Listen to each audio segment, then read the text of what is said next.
بسم اللہ الرحمن الرحیم۔ السلام علیکم ورحمۃ اللہ وبرکاتہ۔ ناظرین، تاریخ اپنے اندر بہت سے ایسے حالات و واقعات سما کر بیٹھی ہے کہ جس کا اندازہ عام انسان نہیں لگا سکتا۔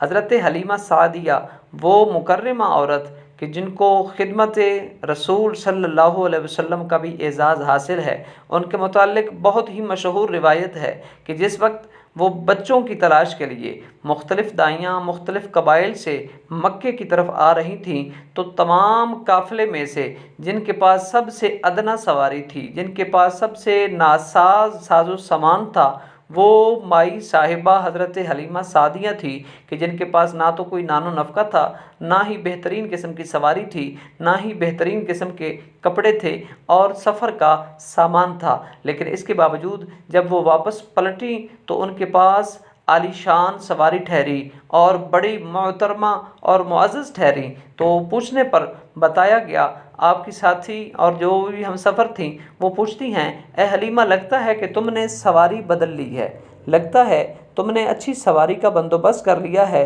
کہ مکے کی طرف جب جا رہے تھے تو اس وقت تم سب سے پیچھے چل رہی تھی اور مکے سے واپسی پر تم سب سے آگے جا رہی ہو، اس میں کیا ماجرا ہے؟ لگتا ہے تم نے سواری بدل لی ہے۔ تو حضرت حلیمہ سعدیہ فرماتی ہیں کہ میں نے سواری نہیں بدلی، میں نے ایسا خوش نصیب سوار پایا ہے، مجھے ایسا خوش قسمت سوار مل گیا ہے کہ جس کی برکت سے اللہ رب العزت نے مجھے ہر طرح کی قلت، ہر علت اور ہر طرح کی ذلت سے پناہ عطا فرما دی ہے۔